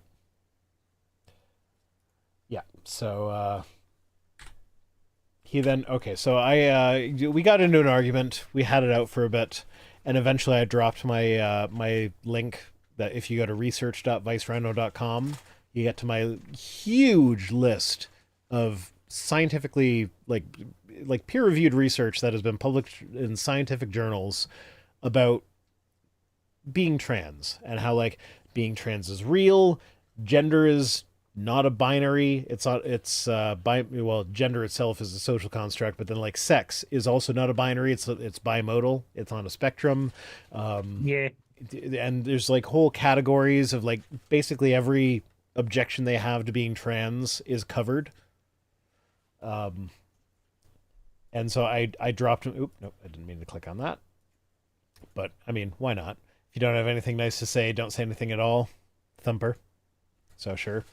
So yeah, I sent him that big long list of research, and his response, which he deleted, but because Twitter takes a while to register that it was deleted, I still got to get the screenshot. He said, "So when all of this is debunked, what next?" So wait, but huh? He did delete this, so he realized how stupid it sounded. So he's he doesn't get to be the person that goes, but I deleted it. No. He gets to own this one. You get to throw this one in his face every single time that he denies actual science. Yeah, well, I mean, like, because on the list of research that I published, it's literally dozens of studies covering decades, like going back to the 70s, research going back to the 70s, all of it coming out with being trans is natural and normal and it's fine and it's okay and there's nothing wrong with it. And being a bigot is bad for trans people. Being affirming is good for trans people. Gender affirming care has the best outcomes. It's pretty easy to understand shit even for a 2-year-old. Yeah, so which like, he's acting like. When all of this is debunked, what next? It's like, okay, well, you're talking about several decades, like 50 years of research. And when you mean debunked, do you mean like peer review comes out that shows that the methodology was wrong? No, he's talking about... Or do you mean like somebody made a YouTube video? No, he's talking about the CAS report where they said, oh, I'm going to ignore this meta-analysis because they defined a thing in not quite the technical way that I like, and so if I ignore the meta-analysis of hundreds of studies, I can look at this one study and say X. So, yeah. Anyway, I have to pee, so entertain my people for me. And so you have to pee, so I have to entertain the pee pull? Why are we pulling pee? Why are we pee pulling? I don't want to people. That just sounds like masturbating with extra steps, and the steps aren't fun. But I guess I'm stuck here anyway. Hi, everybody. Said, isn't pushing trans education what the Nazis did? No, but I know who you are, so I know you're joking. Said, people. Jesus. Oh, where can I get the studies from, Rhino? Look at his Twitter. He's got it on his head. No, Axo, I am not pregnant. No, stop. I need you to cease the thinking thing. Please. Oi, oi, oi. Said pee pull power. Yeah, the power of pee pulling. You know, when you pull pee. Said, isn't a pee pull what Trump gets from a Russian prostitute? Yes, question mark? Stoff says, yes, he is. He just doesn't know it yet. Actually, a fungus says, Pergante? Why is my chat like this? I don't understand. I don't like anyone in my chat at all. They're all monsters.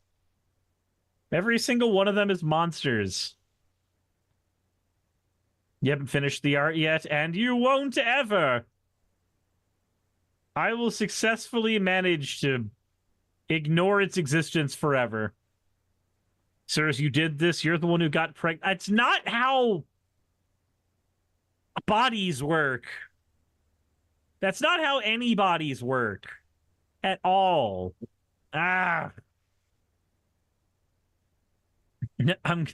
Gideon says, I was alt-tab. Did I hear something about Cirrus being a father of 5? After I kill Rhino, I guess. Efren says, I'm glad the SPC declared a couple of anti-LGBTQA orgs as groups. That's always nice. Yeah. Abalon says, can we ranch slime girl Cirrus? Farm slime waifus? No, you can... I came back just in time to hear you say farm slime waifus. I have no idea what that means. But congratulations on your pregnancy. I want to stop. I want everything to just stop. Avalon of Babylon says, can we ranch slime girls, farm slime waifus? Is that what you're responding to? I guess. Slime babies? I guess, Rhino. It can be what I was responding to if you need it to be. We need Sir's baby shower fan art. Someone has to make this canon. Cirrus has to acknowledge it if it becomes canon, so someone has to draw a picture of pregnant Cirrus. You don't want to look at the NSFW section of my Discord. I've seen most of that shit. There is a spoilered version of something I've already seen, and apparently the father is Mr. fucking Bircham. Oh, nice.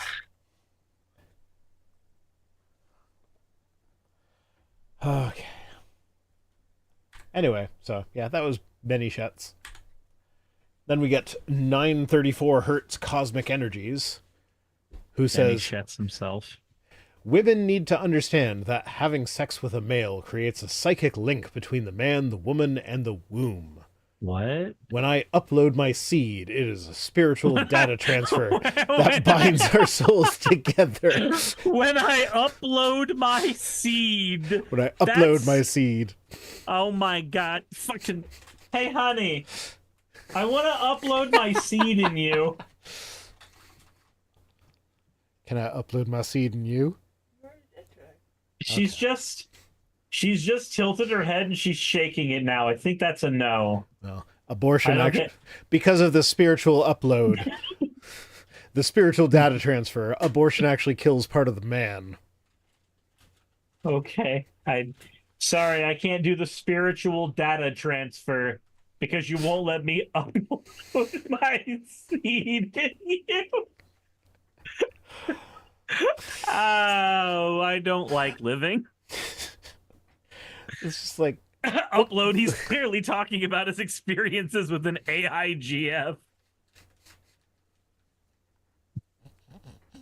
He's sitting there like, my girlfriend, Hatsune Miku, who is a diva pop star, by the way, and her name is Hatsune Miku. if I come in the floppy drive, it counts as a cream pie. If you come in the floppy drive, it's a cream pie? Yep. Okay. Oh, nobody has floppy drives anymore, do they? No, we've kind of solved that thanks to Viagra. I have a hard drive. In fact, you might call it solid state. Why? I don't know. I don't know. You could come in the USB ports, but that's not as funny as floppy drive. Did you bring the Norton antivirus?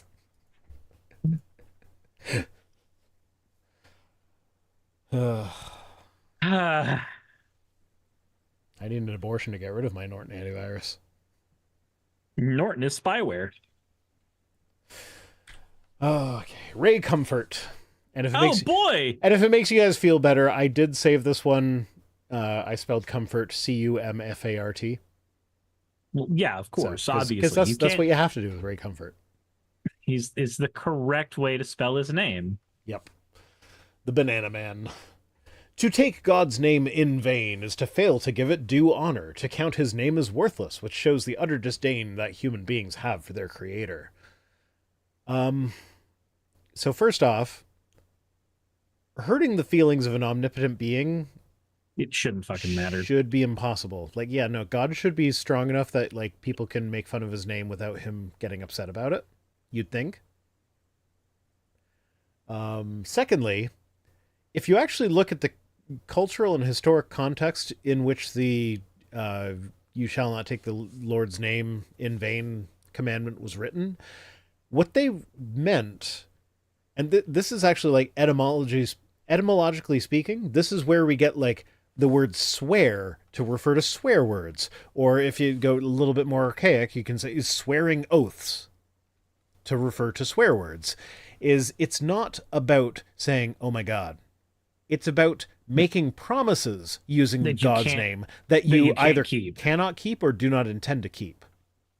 If you make a promise using God's name, you have to keep that promise. To do otherwise is to use the Lord's name in vain. That is what that originally meant. It didn't just mean saying, Jesus Christ, when you stub your toe, or, oh my God, when you see something shocking. It was, I swear to God, I will do such and such, and then not doing such and such.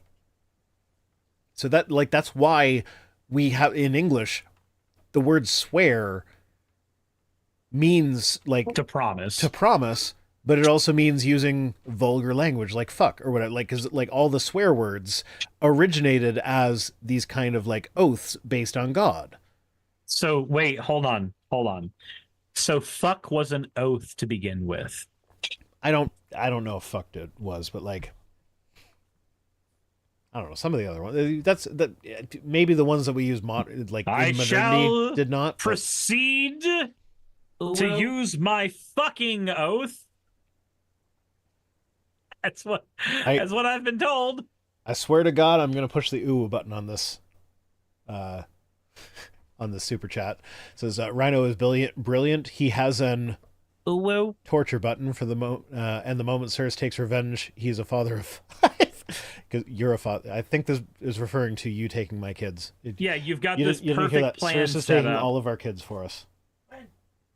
As soon as possible. He said he's going to take everything that I love. And I love my children more than anything. So he's taking them for me.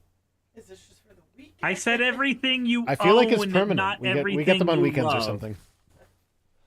Yeah, but that's not what the court decided. I own them until they're 18. They're mine until they're 18, so now they're yours. You guys all heard it. Someone do a fan art of Sarah's parenting my children. That makes it canon. Okay. Why is life? Darwin to Jesus, a bit of a long one, says, ever since Twitter Blue let people post longer things, it's been harder to find things for Twit tweets because like all the people that make the best Twit tweeters are like verbose as fuck. So they post shit like I would like to write a book for you now. Yeah, and it's like most of the time when I see a long post, I just don't read it because the whole point of Twitter is a short thing that I can read in a little bit. We need to bring back the 240 character limit for these people. Yep. So Darwin to Jesus says, I'm about to slaughter one of the largest sacred cows in atheism. You ready? You ready, Cyrus? Yeah, sure. Can I eat it afterwards? I love hamburgers. Sure. The reason atheists ask for evidence is not because they care about your evidence. They don't. It's because their religion is about ego and intellect. They think they're smarter than you. So when you give them evidence, they get to atheist-splain why it isn't evidence. Yeah, no, if you give a logical argument... Is this just the dude that I was doing a video response to earlier? Maybe. Is this him? Darwin to Jesus? Maybe. Nice. I don't know if that's his Twitter account, but it sounds the fuck like him. I mean, this sounds like Cameron Bertuzzi level shit. Like, arguments don't count as evidence, or arguments are evidence, is actually Cameron's position. Whereas, like, no. because in fucking philosophical dialectic, arguments are considered evidence, which is like, it's somebody being so technical on what the term means, and it's like, yeah, but is that something that you would ever accept? Yeah, and well, the thing is, like, most of the arguments for God don't get you to the Christian God. At best, they get you to deism, and even then, it's pretty sketchy, and they usually rely on, like, fallacious reasoning, like the argument from ignorance is one that most of them rely on.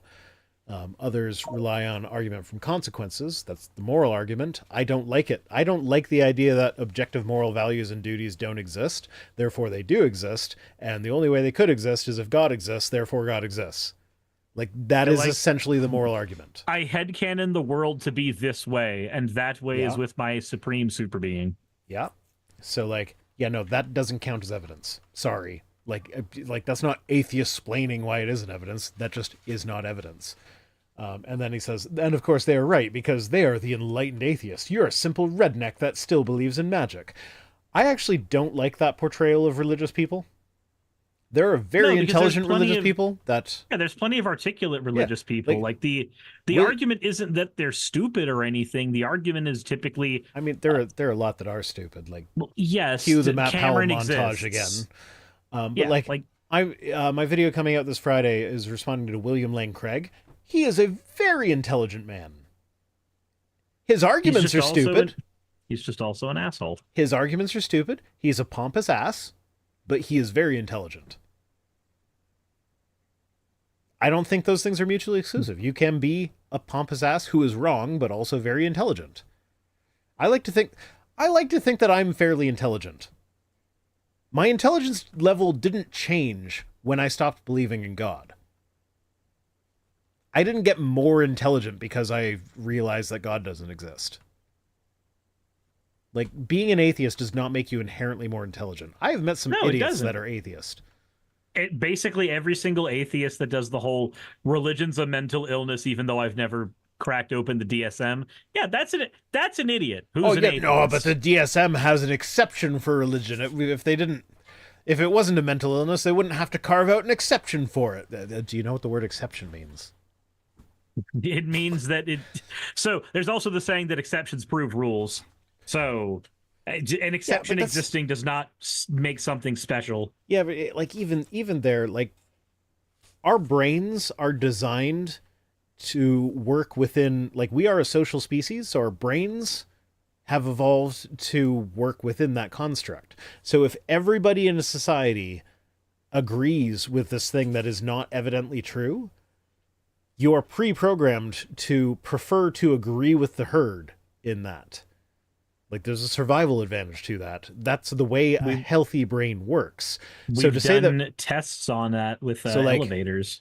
Yeah, so like the religious exemption to the mental illness thing, it's not because any like oh no, we can't offend the religious people by calling religion a mental illness. It's like, no, it's that a healthy brain will conform to the beliefs of the other brains that are around it. So if there is a lot of people, like if there are a lot of people in society that believe in religion, a healthy brain is one that is likely to also believe in religion.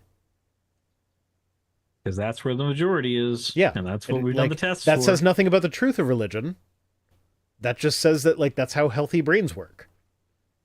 So, yeah, like, religion is not a mental illness, and that exception that is carved out in the DSM has reasoning behind it. It's not just we are carving it out because we want to be politically correct or whatever.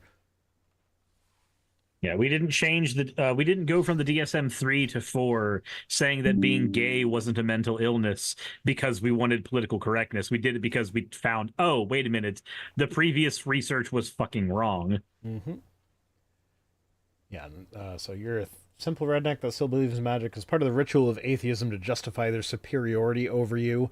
I don't believe I'm superior to people that have religion. I just believe they're wrong. That doesn't make me superior. I've been wrong about shit. Fuck. In a video recently, I said that Mount Everest was 6 kilometers tall. It's close to 9 kilometers tall. I was wrong. I Googled a thing, and I didn't look closely at what Google was showing me. I just read the thing off of the, the summary result that it had. Mm-hmm. I think that's what happened. I don't actually remember exactly what happened, but it's such an inconsequential point that I wasn't careful about it. And so I said a wrong thing. That doesn't make me inferior. That just makes me wrong in that one thing. And then I think that was last Friday's video, and I'm issuing a correction in this Friday's video. I think people like this, I think the only atheists they've ever dealt with are the sub 100 subscriber YouTube atheist accounts that have just regurgitated everything they've seen from r/atheism on Reddit. They've either only exclusively engaged with the devil's advocate Reddit side of it, the angry Twitter poster, or the angry guy making YouTube videos in their basement. And that's the 3 people they've talked to. But when it comes to anybody who actually, I don't know, makes talking about atheism their job, for instance, you never hear the same words that this person is saying. Yeah. And then, they get into stuff about virtue signaling, whatever. But then it says, this post is really going to piss them off. I'm like, no, it doesn't piss me off. It's just, it's kind of amusing, wrong. But also you're wrong. And there are atheists that behave in the way that they describe, but that's not a sacred cow for atheists, as he's saying. It's just some people behave that way. And yeah, it sucks when people behave that way, but that's not the majority of us. Yep. Arianda says the atheists they're used to are straw men. So here's the thing. I've met atheists that act like the way this person is describing them. Yep, so have I. So I'm willing to say that the majority of the time, yes, this atheist is a straw man, but I'm not going to pretend this atheist doesn't exist because I've met this person, mm-hmm. And worst part, I can tell you for a fact, I've been that person. I don't think I've ever been quite the version that this person has said, but I could have easily gone that direction. I definitely had the latent Christianity problem where all of the pearl clutching that comes with that religion was applied now to non-belief. I've been there, I've been that person, I've been that asshole. Yeah. All right. Your representative, Marjorie Taylor Greene, in tweets that age like milk. Mwah. President Trump is innocent. Of what? So the 34 things he's been found guilty of? So that's what she posted on May 29th, which was the day before he was found guilty of 34. Okay. Felonies. So then what does she say afterwards? Right afterwards, she posted a picture of an upside-down American flag. Yay! To say that she stands with Justice Alito. Or rather, Justice Alito's wife, who he threw under the bus. I swear this woman's entire career is just, what if a shock jock was in politics? Darabo10 says, why did Cirrus even vote for her? You voted for her, right, Cirrus? No, I voted for Marcus Flowers. Yeah. No, I went so far as to go to the person who was running against her's office to talk with them about his fucking policies in regards to unions and trans people. So I wanted the dude to beat her. You going to bed? Okay. Night night. Oh, I thought there was going to be a whole nother exchange of, are you high? Are you going to get high? Are you going to sleep? Oh, you're going upstairs because you're too high? No, she's going to bed this time. Senshini says milk doesn't age that quickly. True. You leave. Well, I mean, it does if you try to curdle it. If you leave milk on the counter for a day, it's probably still good, but I wouldn't drink it. It gets pretty rancid after that point, you know. Yeah, I mean, if it's been pasteurized, it's probably fine, but I wouldn't drink it. But yes, that did go bad very quickly. What goes bad that quickly? It aged like a fine chicken. Like a fine raw chicken. Yeah. There we raw go. Chicken outside. Die Hard Animo Taco. It aged like milk in a hot car. There we go. It aged like milk in an active microwave. Well, no, because you microwave milk, it just boils it and kills the bacteria, and then it's like good for oatmeal and shit. How long are you keeping the microwave on? Because I'm talking like probably 3 like hours. I'm thinking like a minute.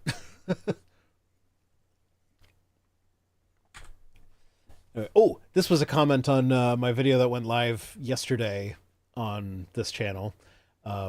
It was when we discussed the how the University of Texas had to lay off a bunch of like 400 employees because of Texas's anti-DEI stuff. And I just like that video got found by the trolls, and so I'm getting a lot of like negative comments on that, and I kind of love it because like whether you agree with this or not, your view still pays me. So I'm good with it. And when you comment, that tells YouTube that people are engaging with this, so they're going to share it with more people. So, like, go ahead and leave your nasty troll comments. What does he mean by his wife's boyfriend took her out for the night and jumped on the OnlyFans computer to stream his... I'm not sure if this person's aware that there's two of us. I think he might think that because you're an avatar, it's just me talking with myself. And, like, our voices are similar enough. Because, like, that's the reason I'm confused. Because, like... So, like, whose wife? Saki does have an OnlyFans. So I'm sitting here like, wait, who is he talking about? So yeah, no, he's just trying to shame us and being like, oh, you're such a cuck that your wife has a boyfriend and you had to use her computer that she uses for OnlyFans in order to stream your silly ideas. But it's like, okay, which one of us are you talking about? It's like, my partner also has an OnlyFans, but I'm literally her only fan on that one because she just well, she only fan. I think I forget how like it has its roots in before I met her. She had people tell her that she had nice feet or whatever, and neither of us are really feet people. But she was like, okay, well, I mean, if I can make some money with that, I'll start an OnlyFans and just post pictures of my feet. But then because neither of us are really into that, and both of us have ADHD. The fixation died. Yeah, so like she hasn't posted anything that like I think I still pay her like $5 a month or whatever. But like no, like she didn't keep up with it long enough to actually get a fan base. So both of our partners have OnlyFans accounts, but like one of them, I am literally her only fan. I mean, this is why you just start shouting at her. But also like if you're so insecure that like your partner can't have an OnlyFans, like I don't know, she's not going to go sleep with people that aren't me. And if she's got an OnlyFans, it's like, you know, like it's not changing that. And even like from my perspective, I'm like, if other people are attracted to you to the point where they're willing to pay money to see pictures of you, that's like cred points for me. Like, look what I scored. People are willing to pay money to see her feet. and I get to see them every day, even though I don't actually like feet. Even though you're not a foot person. Yeah, but like it's like for me, this like it's extra. It's like arm candy sort of thing. Like people pay money to see her, and I get to see it for free. So like I don't see a problem with that. I think for us it's groceries.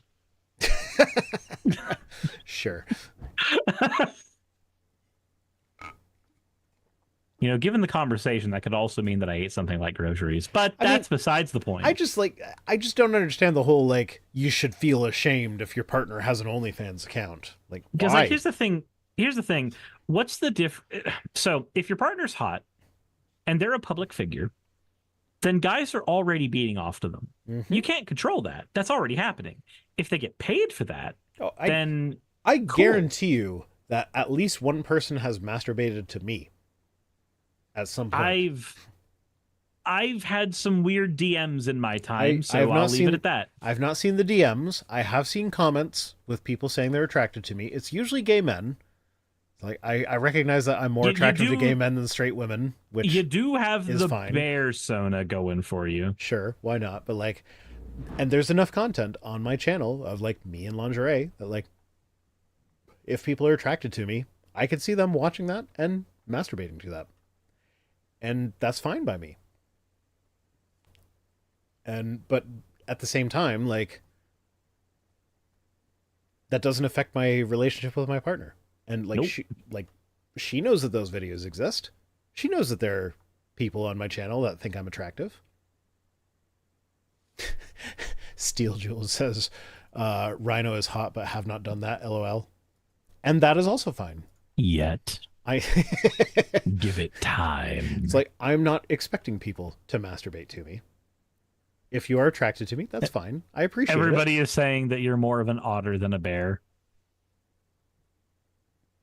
I mean, weirdly enough, like, okay, so like, I know that otter is like hairless, right? Otters don't have hair generally. Yeah. So like, I don't have chest hair. You otter know. Yeah, I otter know. So like, yeah, no, I don't really fit the bear because I don't have enough hair, but like, and you don't see it on this crappy little webcam, but like in the last like 5 years, my chest hair has like increased exponentially. Yeah. Now, like exponentially, I mean like I started with like 1 and now I have 17. So. Okay, so you might be closer to a twink then. No, I'm not skinny enough for a twink. Otters are furry as heck, so okay, maybe I'm not an otter either. I'm not an otter or a bear or a twink. What am I? So what am I? You're not thick enough to be a bear. Is the somebody thing. Give me a gay label. I need a gay label. You are so bear is a broad category. Otter is a subcategory, and a slender, hairy person is a otter as opposed to a bear. Okay. Because bears are usually bigger and thicker. What if I'm just a hairless guy with a dad bod? Then that just means you're an alcoholic. But I'm not, though. Wednesdays are the only nights I drink. So I'm responsible for you drinking. I drive you to drink. No, I understand now. You are actually the I feel like I'm a little bit more entertaining when I'm a little bit buzzed. So it's not about you, it's more about the audience. They drive you to drinking. They don't drive me to drink it. It's one of those things where like if I have alcohol in the house, I just drink it. Yeah.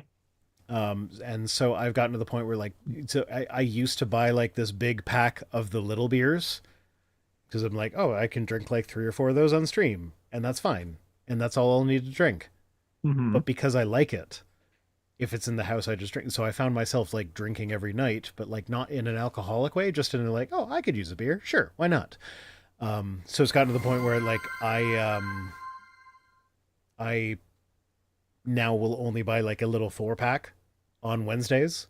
And that's the Wednesday because beer? Like because like I don't like if it's not in the house, I don't feel the need to have it. I'm not going to be like, oh, I really need to go get the beer because I'm not alcoholic. But I also recognize that there is the like with ADHD, ADHD has a weird relationship with addiction, where like it is both less of a problem for some things and more of a problem with others. So like medication. My medication is a controlled substance where like I have to show my ID every time I pick it up because it's something that like is super duper addictive, but I also forget to take it all the time because I just am not addicted to it. But if it's something if there's but, something like- you enjoy, But like beer, it would be easy to become like it's easier for people with ADHD to become addicted to things like alcohol. So I recognize that that is a potential problem. And so when I see myself, like, if the beer's in the house, I drink it. I'm like, maybe I should just not have beer in the house then. And when it's not in the house, I'm fine. So like, it's not alcoholic, but I recognize that it has the potential to get there if I let it get there. Mhm. So I just don't. Fair. I just don't drink. Which is probably best because alcohol is literally poison. Although, so my partner, I've shared this a couple weeks in a row. She's newly diagnosed diabetic. And one of the things that she was kind of upset about with her dietary change is that like, oh, well, like, what's the point in date night anymore? We can't really go out to restaurants and eat because like everything has carbs. Just pick it's- something that's keto off of I know. Like I recognize, like we both recognize that that's not necessarily, it was just like, she's going through all the emotional things of having the new diagnosis. So like, yeah, there's a significant dietary shift. And so, yes, there is some difficulty there. And no, it's not like, oh, what's the point in even going out anymore? But it did feel that way for a little bit. But like in response to that, one of the things she said was like, we live in wine country. She's like, one of the things I wanted to do is like drop your kids off at your dad's house and go for a wine tour or whatever. But we can't do that now because alcohol's chock full of sugar. And so I Googled it. See, like, I know there are some alcohols you can drink when you are diabetic. And I looked it up, and like the concern with alcohol and diabetes is that alcohol actually interferes with your liver's ability to put sugar in the bloodstream. So like the concern is that you will have low blood sugar. And since she really loves everything carbs, it actually turns out that like it might be beneficial for her to have like a glass of wine with dinner every night. Oh, fair enough. So like, yeah, no, alcohol on the whole, avoiding it altogether will always be the most healthy choice.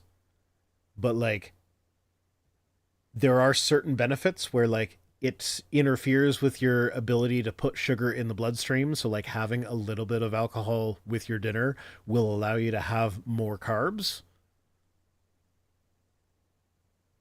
So like, fair enough. it's not all bad.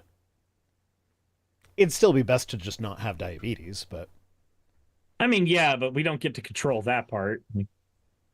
yeah, You can- Fennec's asking if she's seen an RD. Yeah, she's seen dietitians and everything. That like the problem is that she's got very restricted dietary, like even before the diabetes diagnosis, because of some neurospiciness going on, she's very restricted in what foods she's able to eat. Like basically all vegetables except for a very few are like so distasteful to her that like she just can't.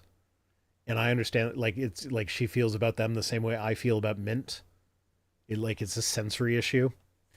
And it actually, like, she has depression as well, and it, like, exacerbates the depression when she can't eat the foods that make her feel good. And it's most vegetables have that. So, like, basically her diet is limited to, like, the fruits that are low in sugar, high in fiber, and meat. And that's basically it.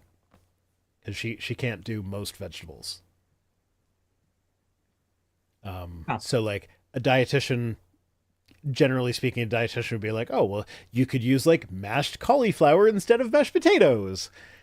But if you just can't do mashed cauliflower to begin with, that's not really helpful. No, it's not really doing anything positive at that point. Ooh. Got Drassus in the YouTube chat saying ban mint. I agree. Mint don't is ban mint. mint is disgusting. It is the Mint worst fucking is- thing on the planet. Mint is fine. No, it is not. It is the worst fucking thing on the goddamn planet, and it needs to go to fucking hell. Okay, I disagree with you. I recognize your freedom to be wrong, and it's okay. Help is available, No, mint but mint I is the don't worst. think any amount of help will help you enough. So, my sensory thing with my mental health issues is it's sense. I'm super sensitive to sense. So mint, despise it. Most toothpaste related thing, like oral healthcare stuff, like that's directed to kids, like even the non-mint stuff, most of that is absolutely disgusting to me. There's like the baby powder smell that like a lot of like older people will have with certain perfumes or whatever is just completely repulsive to me. And it all kind of coagulates together with my partner's children because like they'll brush their teeth with their gross smelling stuff and then they have eczema, so they need like a vitamin E lotion that we have that smells like the old people baby powder perfume. And so there are times like this morning where I had to like actually like pick them up and put them in the car because they weren't behaving. And so like it was this whole thing where like I am now in sensory overload mode because I can smell that disgusting toothpaste thing on their breath, and I can smell their lotion that they have for their eczema, and they're being not cooperative, and I'm trying to be a good parent who's not like just yelling at them for stuff. And it's just like, oh, it's difficult sometimes. This is why I want you to take my kids, because I can't deal with the toothpaste smell. No, you'll be fine. You'll be fine. I know I will be, but it doesn't feel like it in the moment. No, that's not my problem. Jessa says, well, Rhino's never heard of cilantro. I have heard of cilantro. And cilantro, I don't like cilantro, but it doesn't bother me in the same way that mint does. Oh, bubblegum toothpaste. Yeah, no. That's the worst. That shit is nasty. Do you not like regular bubblegum flavoring? No, ew, no. What? It's worse than mint in my mind, but it's less common, so it's not as big of an issue. Yeah, fair enough. Okay, moving on. We got Sargon. I think this is our last tweet for the night. Yay, Carl Benja, what's it? Noted anti-SJW Sargon of Akkad is advocating for safe spaces, as he says, we're going to make our country feel safe again. Yay. Now that's obviously... Safe from what? Like, milkshaking? Well, no, I mean, this is obviously a racist thing. Like, I don't even want to say dog whistle, because that's not a dog whistle. This is just a whistle. Like, he's just being racist. But one of the things that was pointed out when I posted this on Twitter was that it's kind of funny that he's tacitly admitting that he doesn't actually care about making the country safe. He just wants to make it feel safe. It's like, that's a significant distinction there. He just wants to make it feel safe for white people without actually making it safe. Because making it safe takes effort, but making it feel safe, well, security theater is pretty easy to manage. Yeah, all you have to do is say like, oh yeah, let's send that boat of refugees to Rwanda. That'll make us feel safe. Except for the refugees themselves, they don't feel very safe after that. No, but the white people feel safe, and that's what matters, isn't it? White people are the most important people. Why people? Moderation bots, that was sarcasm. I don't actually think that. I'm making fun of people who think that. Ah, he said crackers. Ooh, Fennec is posting a thing. Toothpaste without flavor. So right now I use Quip's watermelon toothpaste, which is okay. It's fine. Yeah, I mean, like, it's not like the watermelon that you expect from, like, if you were to buy, like, watermelon flavored toothpaste at the grocery store or whatever, where it's like that sickly sweet, gross, stuff. Yeah. So, like, it's not a strong watermelon flavor. It's like, it's tolerable. I still don't like it because it's not, like, I don't like fake flavors generally, but yeah, it's tolerable. And I transferred from that from the Toms of Maine fennel flavored, which fennel's kind of gross as well, but it was tolerable.